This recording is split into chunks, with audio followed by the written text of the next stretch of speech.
Alrighty. Hello. Welcome.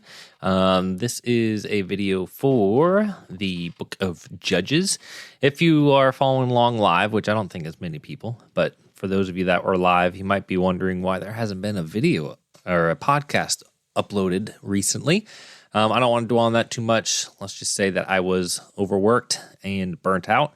Had to get my stuff put together, but most of you guys, maybe you're just listening through this after the fact, maybe a different year, so I don't want to dwell on it. But I am back, and we are rolling into the Book of Judges for this Bible in a Year plan that I put together, which there's definitely some things I've liked about it. And then also while I'm going through, there's definitely going to be some changes for any future iterations. But really enjoying it so far. We are moving into the Book of Judges. Oh boy, Judges. And we'll cover that, and then we'll keep on moving forward. At the end of the video, I'll talk more about where I've been, what's been going on, and stuff like that. But so far, just to kind of recap, what's really cool about this part, or the Bible so far, is it's kind of telling this big, long story from creation. We're kind of like, sometimes it time skips, and it's just like, oh, here's a bunch of generations. But for the most part, you got this story that you're tracking with. And so far, we've had creation, we've had the fall, humans have tried, didn't work, so there was the flood. Humans trying again, you get Babylon, that's not working out. Okay, God's like, I need to try something new. And so you get this promise to Abraham, and so then Abraham, Isaac, Jacob, and now you get the tribes of Israel. And then they're in exile, or they're in slavery in Egypt, and then you get the Exodus, so they get out of Egypt, and Deuteronomy. So Exodus, Leviticus, Numbers, Deuteronomy is their whole time in the desert. Sometimes you get story, and sometimes you get a bunch of laws, but that's all happening there. And then Joshua, which we did last, they finally cross over into the Promised Land. Great stories there with Joshua. He's overall is portrayed pretty good.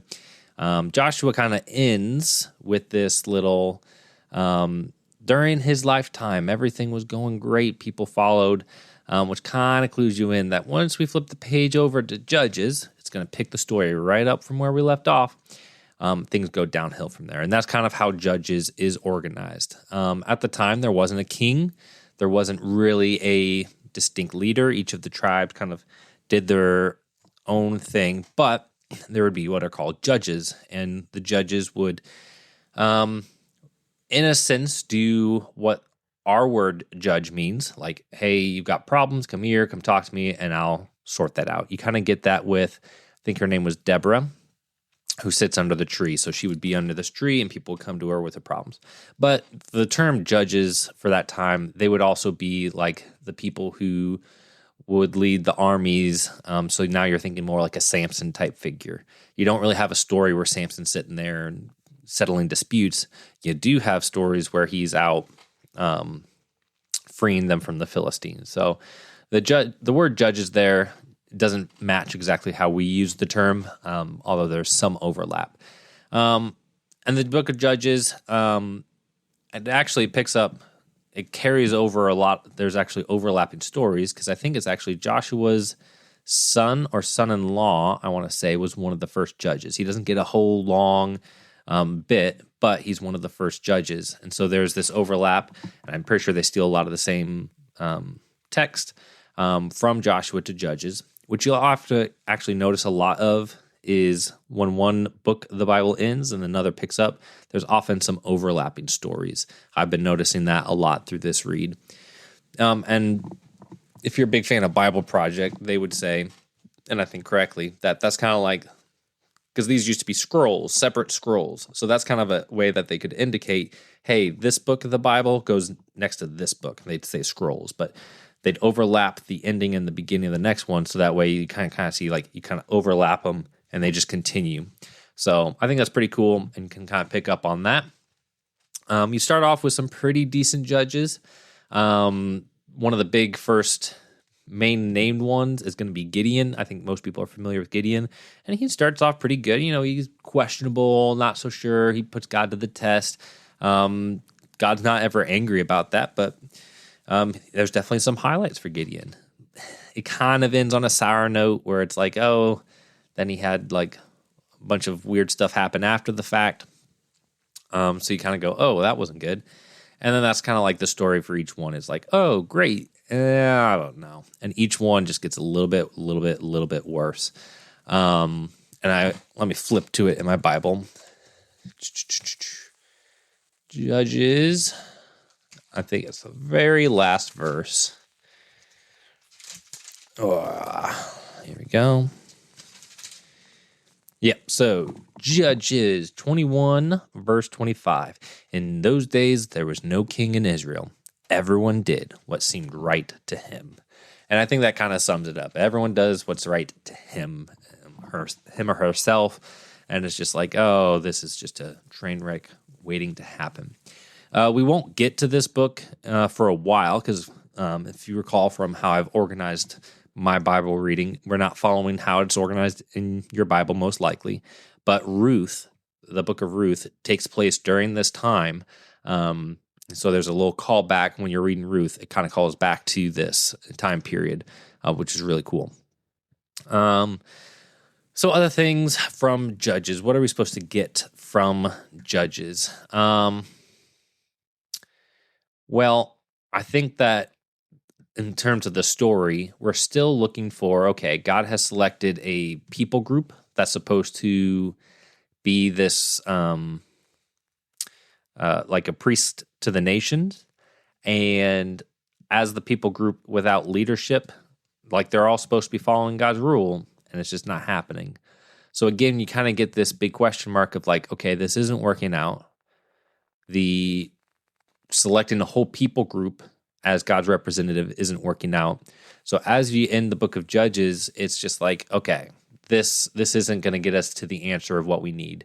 Some of those judges were cool. We had high hopes for Gideon, and then he fell. And then Samson, whoa, that sounds great. And actually, reading it this time, you realize that Samson, I'm blanking on the name. He takes the whole reason he doesn't cut his hair is I should have looked this up before, guys.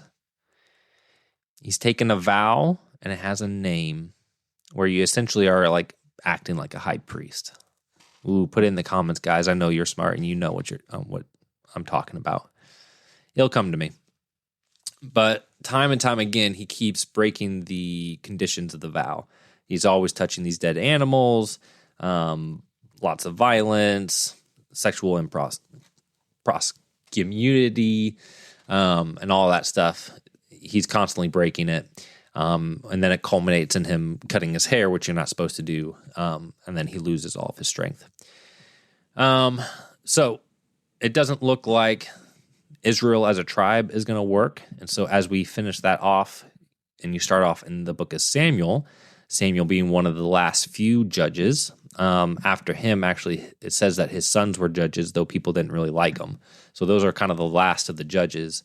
And that overlaps with now the start of the kings. The people are saying like, hey, we want to be more like the other places and have a king.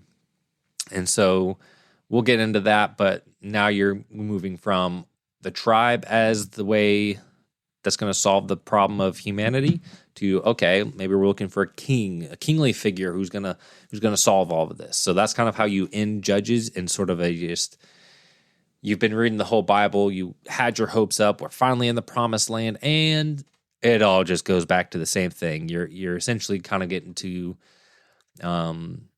the point in Genesis where it's time for the flood. It's just like everyone's doing what's right in their eyes.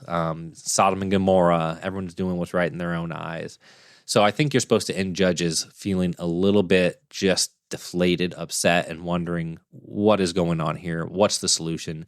How are we being delivered? What's the game plan here? Definitely some great stories in there. Okay, I want to wrap this one up. So real quickly, I had been not recording some podcast episodes. I think I overstretched myself. I work full time. I'm an assistant principal, if you didn't know.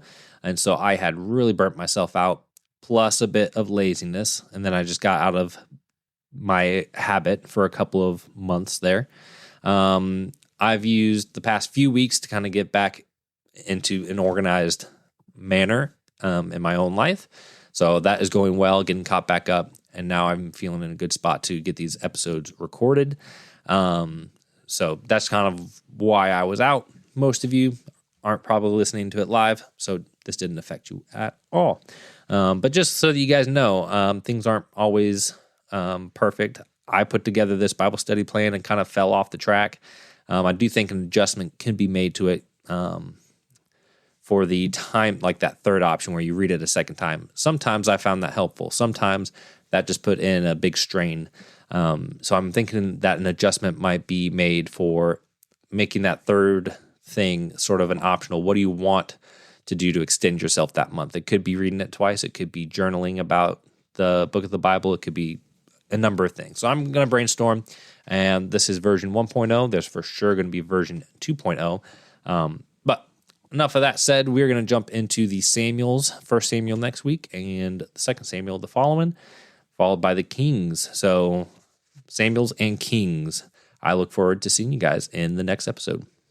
Bye.